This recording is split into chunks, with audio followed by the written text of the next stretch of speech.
Sayang na pagkakataon. Sayang. Ang pagkakataon po ay ibinibigay sa tao na binigyan ng Diyos ng buhay. Tayo pong lahat ay binigyan ng Diyos ng buhay. No doubt about it. Pero it is up to us para pabutihin o pasamain yung buhay natin. Nasa sa atin na po yan. Kaya nga, kung tayo po ay nagbabasa ng Bible, tayo po ay Kristiyano, ang salita po ng Diyos ay nagiging gabay natin para po magkaroon tayo ng maayos at mabuting buhay na kasama po natin ang Panginoon. So para maging mabuti ang buhay natin, natural gagawa tayo ng mabuti, iisipin, gagawin ang mabuti na nais ng Panginoon gawin natin para maging mabuti yung buhay natin. Amen? Kung gusto naman po natin na hindi maging mabuti ang buhay natin, nasa sa atin din po yan. Huwag mong gawin yung mga bagay na mabuti sa iyo at hindi mabuti sa iyong kapwa, hindi makakabuti sa iyo, at siyempre magiging masama yung buhay mo. Lahat po ng ito, dumadating yung mga pagkakataon na tayo po ay mamimili. Hindi ba yung nakaraan natin na tinalakay sa 28 yata yun ng Deuteronomy, na binibigyan ko kayo ng pagpipilian. Sabi mo ay buhay o kamatayan. Pag pinili po natin ang buhay, tayo po ay mabubuhay at pagpapalain tayo ng Panginoon. Pero pag pinili natin po yung sumpa, tayo'y mamamatay. Blessings and cursing, sabi po, pagpipilian ninyo, pagpapala at sumpa, buhay at kamatayan. So nasa sa atin po yung pagpili. Kaya nga, pag binigyan po tayo ng Diyos ng buhay, di ba tayo po'y tinuturuan? Kaya nga sa Kawikaan 22 sa sabi niya, turuan mo ang bata sa daan na kanyang dapat lakaran, at kung siya'y tumanda, hindi siya hihiwalay dito. So, bata pa lang, tinuturuan na natin ang mabuti para maging mabuti yung buhay niya. At ang unang mabuti talaga na dapat nating ituro sa kanila ay yung pagkakilala sa tunay na Diyos at ang pagmamahal doon sa Diyos na lumikha sa atin. Yun yung first and foremost na topic, lesson na dapat maintindihan ng bata, sapagkat ang bawat mabuti ay galing sa Diyos. Ang bawat masama ay galing kay Satanas. Kaya pagka natutunan ng bata ay tungkol sa pagmamahal sa Diyos, magiging madali na mahalin niya ang kapwa niya tao. Amen. Kaya nga, nasa sa atin po kung paano natin gagamitin yung buhay natin, at ito po ay ang mga dumadaan na pagkakataon, yung mga alok ba sa buhay, mga alok sa buhay, na dumadating po sa atin, at hindi naman po tayo sasamantalahin yung pagkakataon, lumalampas po yung pagkakataon. Kaya nga, mahalaga po na atin pong sasamantalahin yung lahat ng mabubuting pagkakataon na dumadaan sa buhay natin. Kaya yan tamad, yung tamad, walang pangitain sa buhay, hindi po uunlad sa buhay yan. Kaya ang dahilan po kasi tamad nga Siyempre, pagka sinamantala mo yung pagkakataon, gagawa ka ng pipiliin mo at gagawin mo yung bagay na mabuti. Trabaho po yun. Kung gusto mo makatapos, maging abogado o doktor ka, siyempre, sasamantalay mo yung panahon na ikaw ay bata, may nagpapaaral sa iyo, kung ikaw ay kabataan. Pero pagka yung matanda ka na, saka mo isipin yon, ang ang masasabi mo lamang sa sarili mo, anong sasabihin mo? Sayang, sana, sinamantala ko yung pagkakataon. So, kung matanda ka na, wala nang pagkakataon. Kaya ganyan din po, sa langit o sa impyerno, sa bandang hulihan ng buhay natin, pagkatapos ng buhay sa mundo. Pag ikaw ay napunta sa impyerno, ang dahilan ay sapagkat hindi mo binigyan ng pagkakataon ang mga salita ng Diyos, ang paglilingkod sa Panginoon, habang kayo nabubuhay. Pag nasa impyerno ka na, ano sasabihin mo? Ano sasabihin mo? Sayang, sana ako'y nakinig. Sayang, sana ako ay sumunod. Sayang, puro sayang. Kaya ang ating pamagat ngayong umaga ay sayang.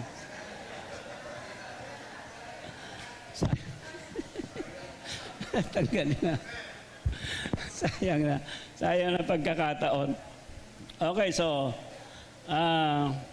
sa unang Pedro po, chapter 3, 9 to 10. Ang sabi po doon, ang Diyos ay hindi mapagpaliban.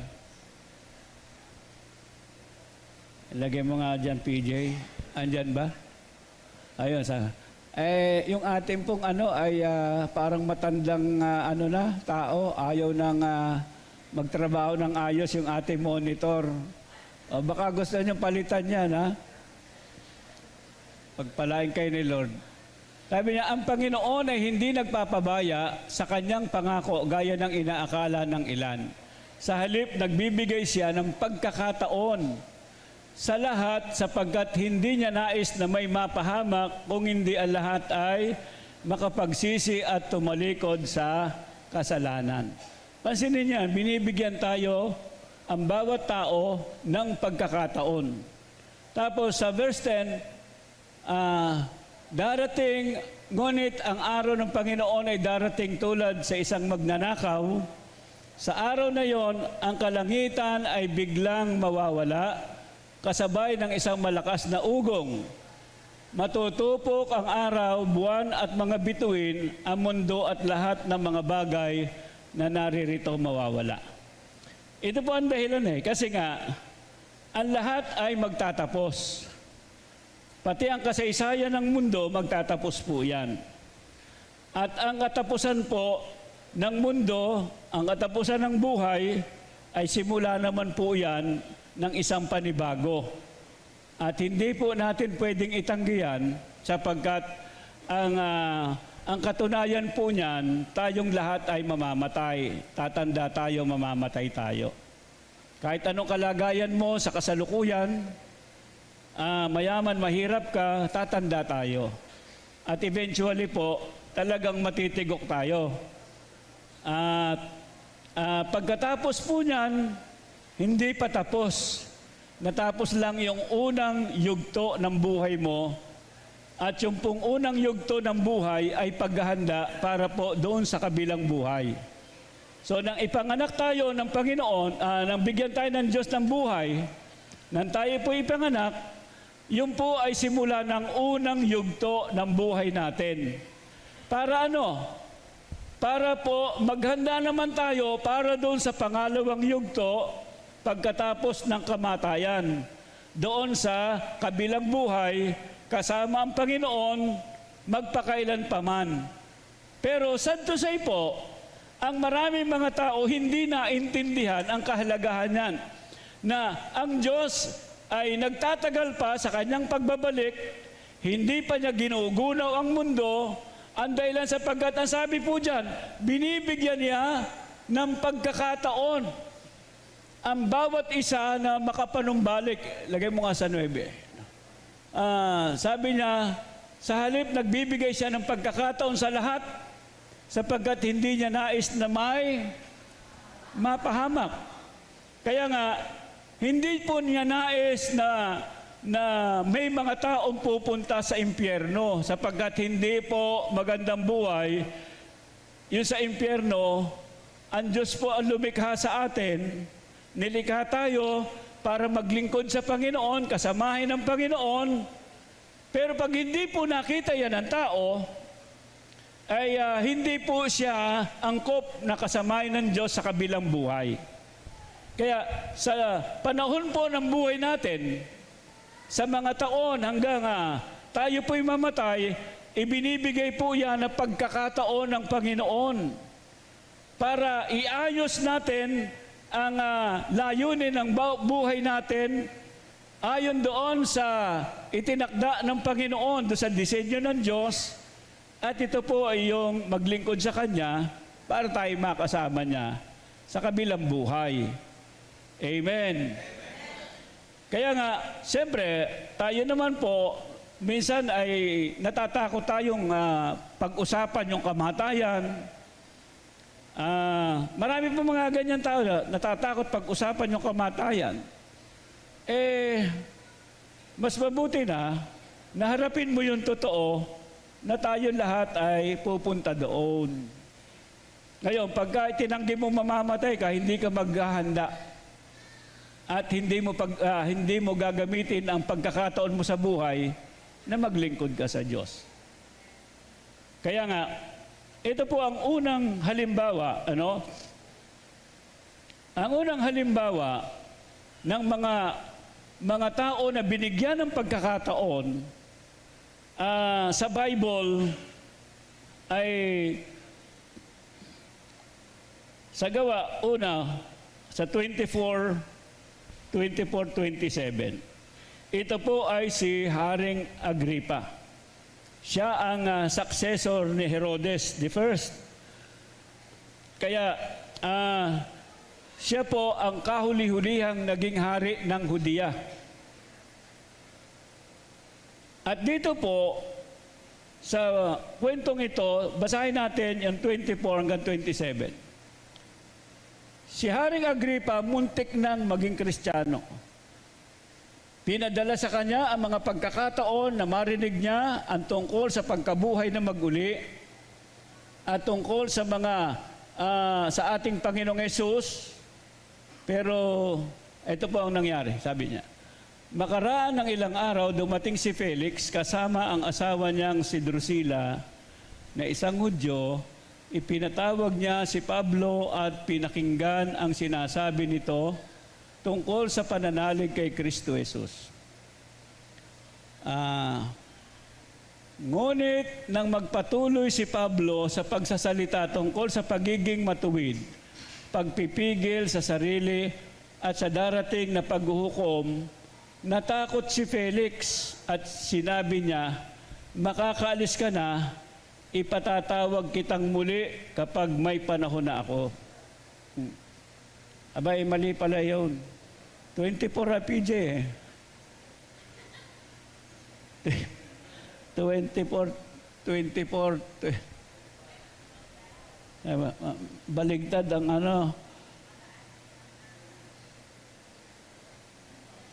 Tama Tama ba, PJ?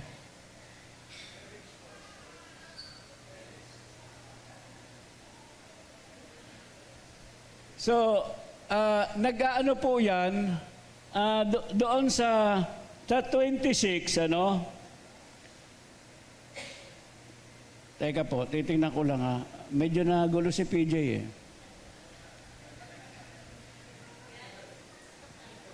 Sabi niya, hindi ito. Yung kay Agripa.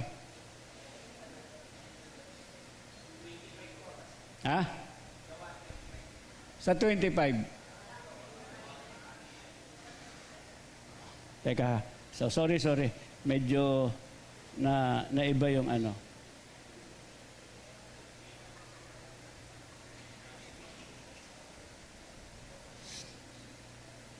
Sa sa 26, 28. So, ito po conversation eh. Sinabi ni Festo, Haring Agripa at lahat ng mga lalaking nangarirитong kasama namin nakikita ninyo ang taong ito na tungkol sa kanya'y nagsasakdal sa akin sa Jerusalem, at dito naman ang buong karamihan ng mga Hudyo na nangagsisigawan, hindi marapat na siya'y mabuhay pa. Inuusig po si Pablo, gustong ipaparusahan ng mga Hudyo, yung mga relihiyoso, kasi dahilan sa siya po'y nangangaral ng tungkol sa Panginoon. Kaya nag-appeal po siya, at doon sa kay Haring Agripa, siya dinala. Ayun, yun ang istorya po niyan. At ikinuwento po niya dito kay Haring Agripa kung paano siya nakumberte. Kung babasahin po ninyo iyang 25, na nung inuusig niya sa Damascus yung mga Kristiyano, sapagkat yun ang papel niya, pinaparusahan ng mga Kristiyano sa loob at labas na Jerusalem, lumabas sa kanya ang Panginoon. At siya po ay nakonberte. O yun po, sumunod, inusig na siya, at pagkatapos po ay siya po ay nag-appeal. Nag-appeal po siya, nag-apila sa kay Agripa, sapagkat siya noon ang ari. Okay, sabi, datapat aking nasumpungan, siya'y walang anumang ginawang marapat sa kamatayan, at sapagkat siya rin ay naghabol sa emperador, ay ipinasya kong siya'y ipadala. 26. Tungkol sa kanya'y wala akong alam na tiyak na bagay na maisusulat sa aking Panginoon, kaya dinala ko siya sa harapan ninyo, at lalong-lalo na sa harapan ng Haring Agripa, upang pagkatapos pagsisiyasat ay magkaroon ng sukat na maisulat. Tuloy mo nga, PJ. Sapagkat inaakala kong di katuwiran na sa pagpapadala ng isang bilanggo ay hindi magpahiwatig. Sa hanggang sa 28, nagpatotoo si Pablo, ilagay mo sa 28, verse 28. Ha? Ayun. At sinabi ni Agripa kay Pablo, sa kakaunting paghikayat ay ibig mo akong maging Kristiyano. Yun. Yan yung tama po. Basahin po ninyo yung mga nasa una. Nagpapatotoo si Pablo tungkol sa karanasan niya sa Panginoong Hesus. Kaya, ang sabi niya, naniniwala ka ba, Haring Agripa, sa mga propeta?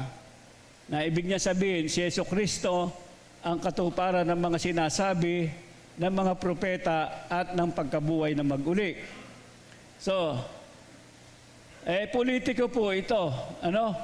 Kaya, ano sabi niya, sa kakaunting paghikayat, ay ibig mo akong maging Kristiyano. Kaya, yung pagkakataon po, kay Haring Agripa, ay muntik na siyang mahikayat, pero hindi nahikayat. Eh di, anong sasabihin niya pagdating sa langit, sa kabilang buhay? Sayang. Sayang. So, sayang yung pagkakataon. Yung pinakamahalagang pagkakataon na dapat ay kanyang naintindihan, sapagkat ito ay tungkol sa walang hanggang buhay, hindi niya sinamantala, muntik na, muntik. Kaya, kay Haring Agripa, sa ngayon, yun ang kanyang kinakanta siguro, sayang na pagkakataon. Okay, so, pangalawa, pangalawa po, si Governor Pontius Festus. Si Festus po naman ay hindi naniwala. Hindi naniwala. Basahin po natin ang istorya, 26, 24, 28. Sabi niya, habang nagsasalita pa si Pablo, ito po'y sa harap pa rin ni Agripa, malakas na sinabi ni Festo, nababaliw ka na, Pablo, sa sobrang pag-aaral mo'y nasira na ang iyong ulo. So, ito po, hayagan na siya ay hindi naniwala kay Pablo habang isinishare ni Pablo yung mabuting balita ng pagliligtas ng Panginoon. Kaya nga, ito pong si Festus, ito po ay mabuting politiko. Mabuti po siyang politiko. Kaysa kay Felix, sapagkat siya po ang pumalit kay Governor Felix na pinakakurap na gobernador nung panahon na mahilig sa suhol. At dahilan sa mahilig siya sa suhol, ay pinalitan siya ni Festus. Pero si Festus naman ay hindi naniwala sa pangangaral ni Pablo tungkol sa buhay na walang hanggan sa pamagitan ng Panginoong Hesus, yung pagkabuhay na maguli. Kaya sabi niya, ikaw ay nauulol na o naloloko ka na, Pablo, nasira na ulo mo dahilan sa iyong kaaaral. Ayun, dahil sobrang pag-aaral mo, nasira na ang iyong ulo. So, ibig sabihin, ipinapalagay ni Festus na pagka ang isang tao ay nagkaroon ng karanasan sa Panginoon at ipinagpapatotoo mo yan, kalukuhan sa kanya yon. So siya ay secular humanist siguro. So hindi siya naniniwala sa salita ng Diyos. Kaya nga, meron po mga ganoon na kahit na anong sabihin mo, hindi sila maniniwala. Ay di, ano ang gagawin mo pag ayaw maniwala? Anong sasabihin mo sa kanya? Sabihin mo, sayang ka. Sayang. Ayun. Sabi niya, sayang, gobernador ka pa naman, hindi mo naintindihan ang pinakamahalagang bagay sa buhay. So ngayon, punta tayo sa pangatlo, kay Governor Felix. Si Governor sa 24, 25, ang sabi po doon, ngunit na magpatuloy si Pablo sa pagsasalita tungkol sa pagiging matuwid. Kasi po siya ay, ito po yung mga, mga governor, tapos hari, siya ay nag-aapila, gawa doon sa, idinidimanda siya at gusto siya na patayin ng mga Hudyo na reliyoso. Kaya ito, senaryo po yan ng tawag dito, pagtatanggol niya sa kanyang sarili. Okay, sabi diyan, ngunit na magpatuloy si Pablo ng pagsasalita tungkol sa pagiging matuwid, pagpipigil sa sarili, sa darating na paghuhukom, natakot si Felix. Kaya't sinabi niya, makakaalis ka na, ipatatawag kitang muli kapag may panahon na ako. So, ano po ang nangyari doon sa kay Felix? Ipinagpaliban niya ang pagkakataon. Saka na lang pagka ako may panahon na, hindi ba marami sa atin ang gano'n, ano? Pagdating sa Diyos, saka na lang yan, may panahon tayo dyan. Pero kadalasan, yung panahon na hinihintay natin, hindi na nangyayari. Amen. Kaya nga, mahalaga po mga minamahal na tayo po ay matuto na maging matatapang tayo na ibahagi yung ating mga patotoo ng kaligtasan. Yung mga salita ng Diyos na magbibigay ng pagkakataon sa iba at bahala na sila kung kanilang sasamantalahin yung pinakamahalagang pagkakataon. Ang bahagi po natin, sabihin sa kanila at bayaang ang Espiritu ng Panginoon ang gumawa. Si Felix, I believe na siya po ay kinikilos ng Espiritu Santo. Naniniwala siya doon sa sinasabi ni Pablo sapagkat nagbabasya siya ng lumang tipan. Pero dahilan sa kanyang posisyon, busy siya, ang focus niya po ay wala sa buhay na walang hanggan sapagkat ang lahat ng bagay ay parang okay. Napansin po ba ninyo yan? Ganyan ang tao ngayon. Kumbaga sa bagyo, ang marami mga tao hindi naghahanda bago magbagyo. Pagka yung bagyo na, saka magpupukpok ng bubong, saka magtutukod ng bahay. Kaya kadalasan, pati siya inililipad ng bahay niya.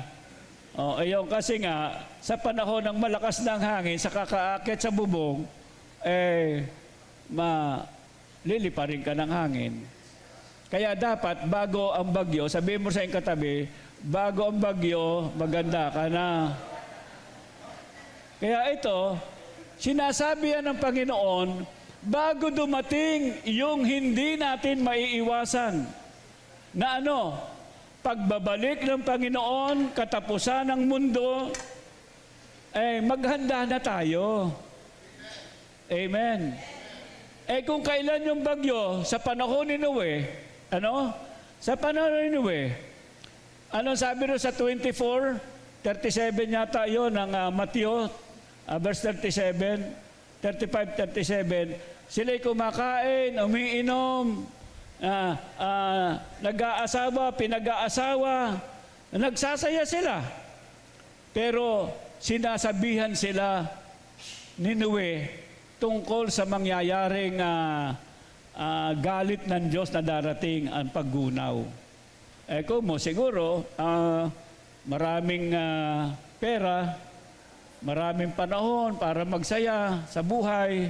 Hindi naman po masaya. Hindi masama ang tayo'y mag-enjoy sa buhay natin. Ang masama po ay yung lilimutin natin na minsan isang araw, haharap ka sa Diyos. Yun po ang napakasama. So, sana ginamit natin yung oportunidad na tayo ibinilis ng Panginoon para lalo nating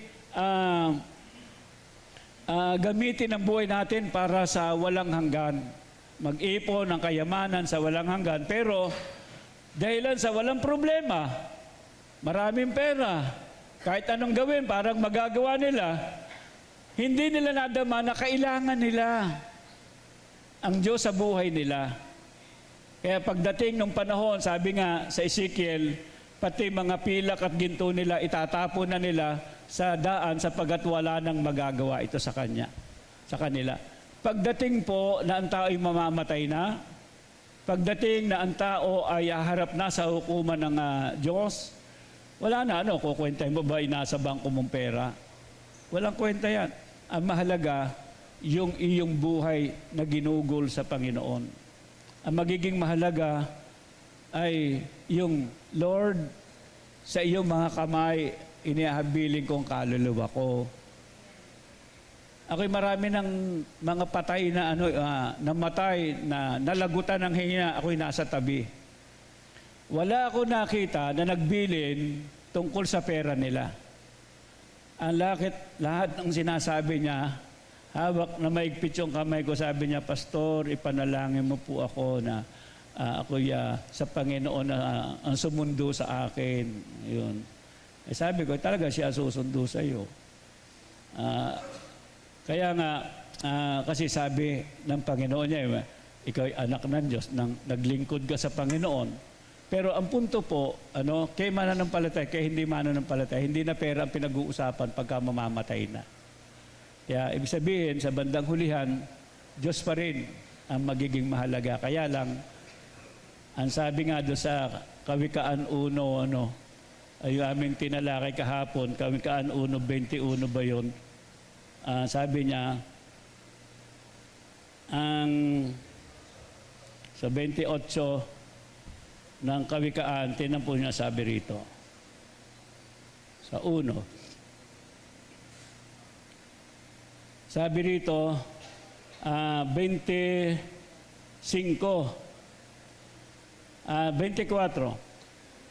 Sa 1:24, sapagkat ako'y tumawag at kayo'y tumanggi, aking iniunat ang aking kamay at walang makinig.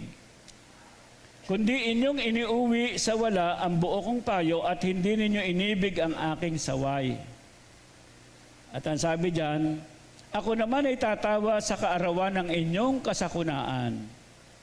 Ako'y manunuya pagka ang inyong takot ay dumarating, pagka ang iyong takot ay dumarating na parang bagyo, at ang iyong kasakunaan ay dumarating na parang ipo-ipo, pagka ang hirap at hapis ay dumating sa inyo, sabi diyan, kung magkagay tatawag sila sa akin, ngunit hindi ako sasagot.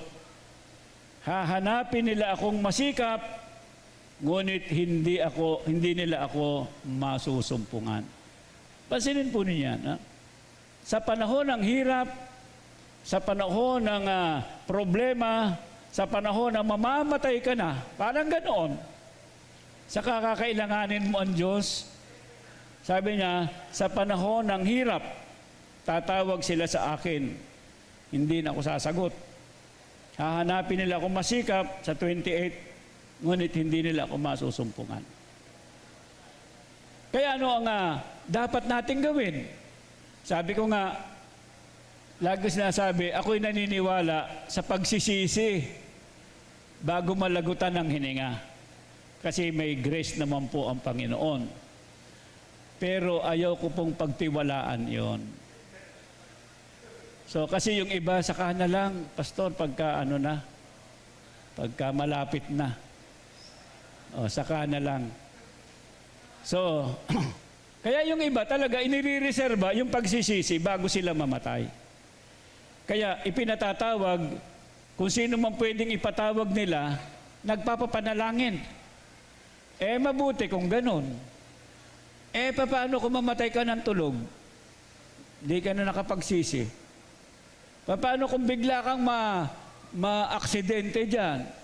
O kaya tamaan ka ng kidlat? Meron mga ganun Meron kami na malayong pinsan ko sa doon sa amin, sa Binangonan. O yabang-yabang. Ay kasi nga, macho naman siya. Tapos pagka sinisyaran mo, wala yan, sabi niya. Minsan nangingisda sa dagat, tinamaan ng kidlat. Patay. So, hulog siya, tapos hinanap-hanap siya doon, sunog lahat. O ngayon, nasaan kaya yun?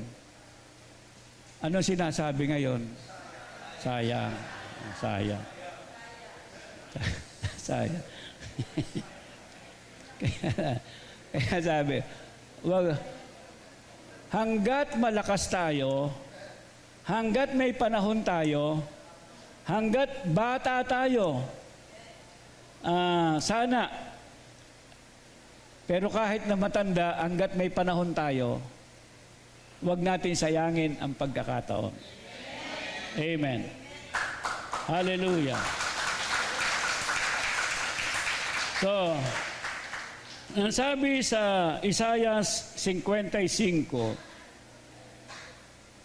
sa 6 at talatang 7, sabi ganito, hanapin mo ang Panginoon, sabi, kung magkagayon, Isaiah 55, 6 and 7. Isaiah. Ayun.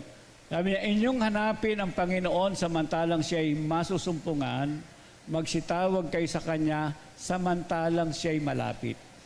Sabi niya, lisanin ng masama ang kanyang lakad, nanliko ang kanyang mga pag-iisip, manumbalik sa Panginoon, kaaawaan niya siya at sa amin Diyos sapagkat siya'y magpapatawad ng sagana. Hanggat may pagkakataon. Amen? Hanapin natin, gawin natin yung dapat gawin para tayo maiayos ang buhay doon sa talagang layunin ng Panginoon sa atin na tayo'y maglingkod sa Kanya sapagkat siya ang lumikha sa atin. So, punta ako doon sa number 4 na tao, sa kay Nicodemus. Ang sabi po dito, si Nicodemus sa 3:1-7, naliwanagan at na-born again siya. Ay sabi diyan, may isang Pariseo na nagngangalang Nicodemo na pinuno ng mga Hudyo. Pariseo po siya. Siya ay yung kulto, kumbaga sa yung kultong anong tawag diyan? Malalim na kulto. Sabi niya, isang gabi pumunta siya kay Jesus at sinasabi, Rabi, nalalaman po namin kayo'y isang tagapagturong mula sa Diyos sapagkat walang makagagawa ng mga himalang ginagawa nyo o wala sa inyo ang Diyos.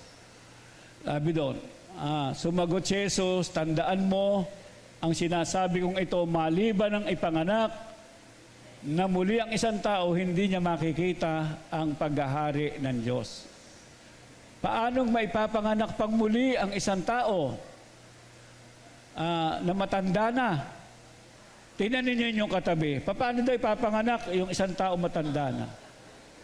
Sabihin mo dyan, hindi ako yon, bata pa ako. Sabi niya, makakapasok pa ba siya sa sinapupunan ng kanyang ina para muling ipanganak? Tanong ni Nicodemo. Tuloy. Sagot naman ni Jesus, tandaan mo ang sinasabi kong ito, maliban ng isang tao ay ipanganak sa pamagitan ng tubig at na espiritu, hindi siya makakapasok sa kaharian ng Diyos. Ang taong ipinanganak sa laman ay laman nga, at ang ipinanganak sa espiritu ay espiritu nga. Huwag kang magtaka sa sinasabi ko sa iyo, kayong lahat ay kailangang ipanganak na maguli. Ayun. Tayo daw lahat.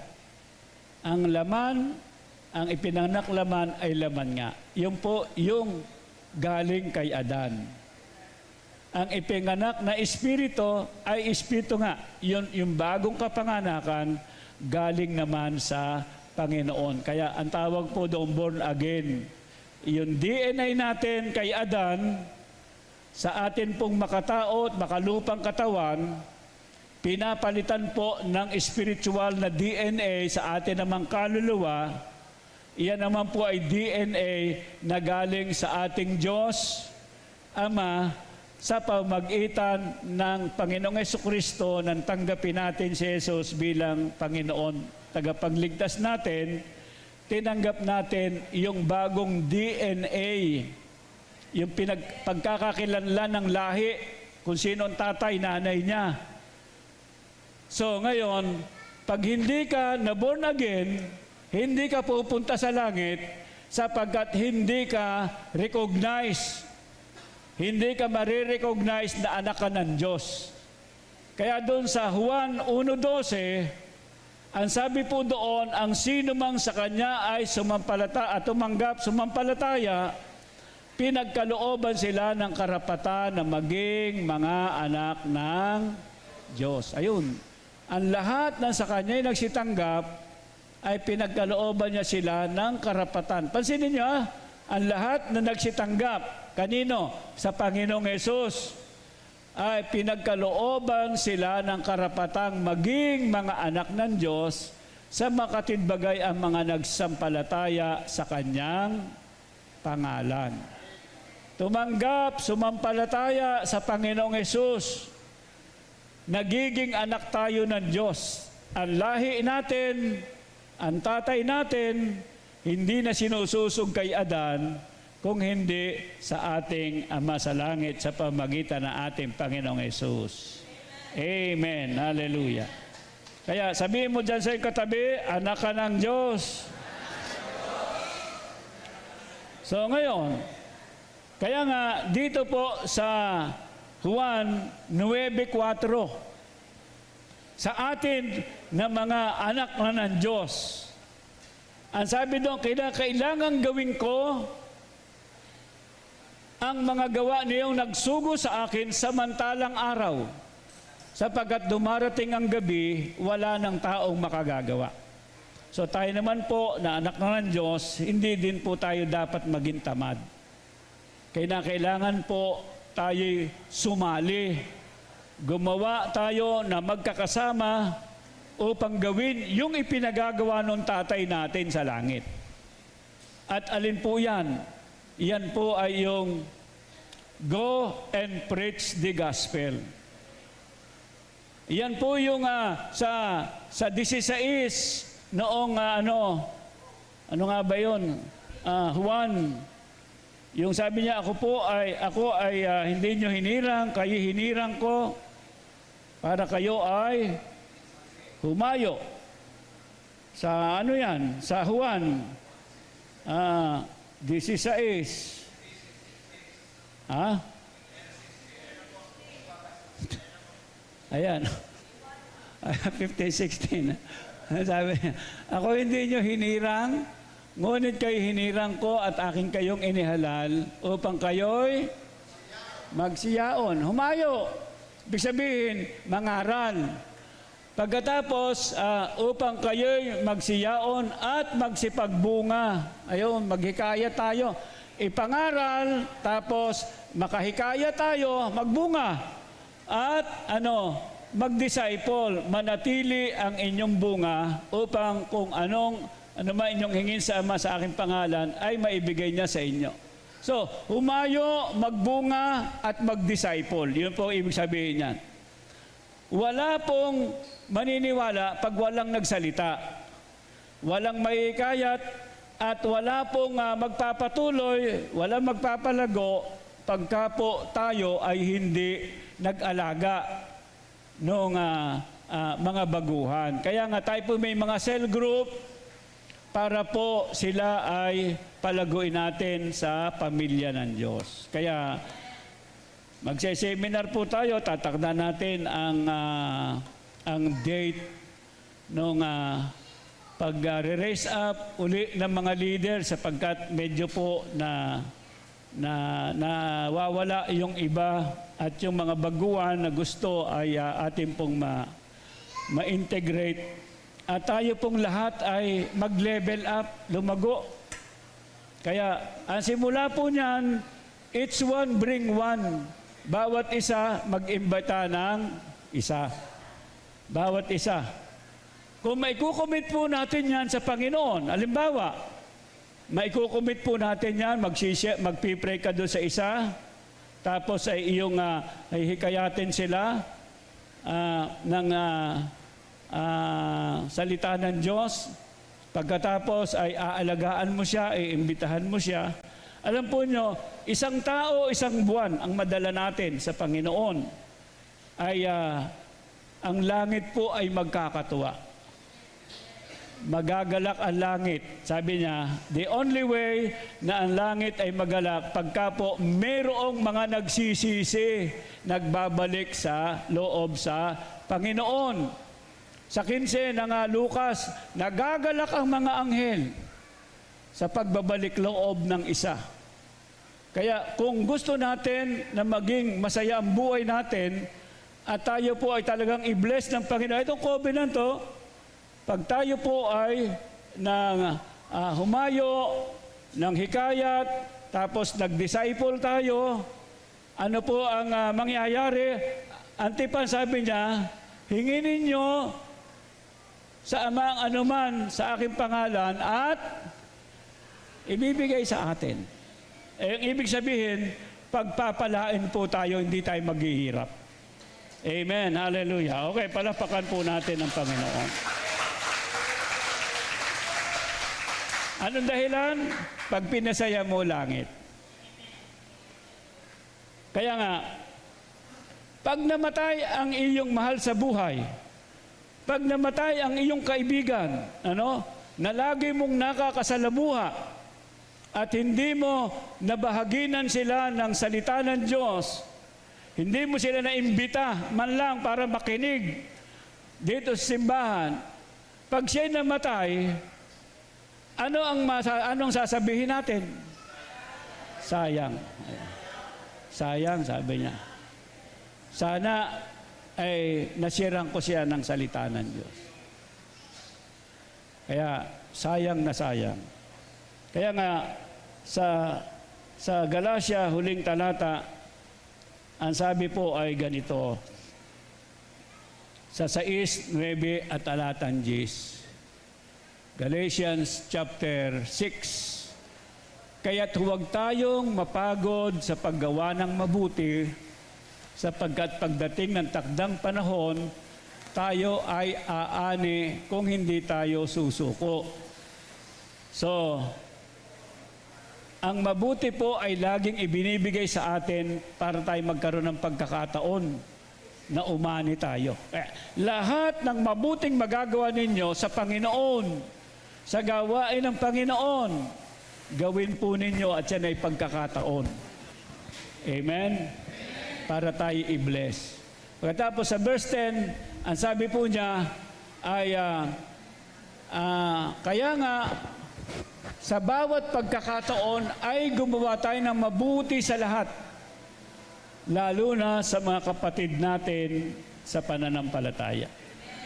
Kaya kung mayroon man tayong gagawin para po sa gawain ng Panginoon, para sa kapatiran, yung ikabubuti, ikapagkakaisa ng mga kapatiran, para tayo pong lahat ay maging patotoo at magamit tayo ng Panginoon para magdala ng mga tao na kinamatayan ng Diyos na nais niyang maligtas at hindi mapahamak. So ngayong umaga, I want you to bulay-bulay tayo. Lord, ako ba'y manghihinayang pagdating ng panahong iyon? Sa mga pagkakataon na ibinibigay mo sa akin para magamit mo ako sa pagliligtas ng mga tao sa pamagitan ng pagbabahagi ng iyong ebanghelyo sa kanila. So wag tayong manatili, mga minamahal, na nakaupo lang, pabalik-balik tayo sa church. Hindi naman po masama iyon, pero dapat po ay ma-challenge tayo ng mga salita ng Diyos. Lumaki tayo sa Panginoon. Huwag tayong laging bata na inaalagaan. Tayo naman ang matutong mag-alaga sa iba na baguhan, mga anak, sa pamagitan ng paghihikayat, at tayo po'y pagpalain ng Panginoon. Sa bandang huli, wala tayong panghihinayangan sa pagkakataong ipinadala ng Diyos sa atin.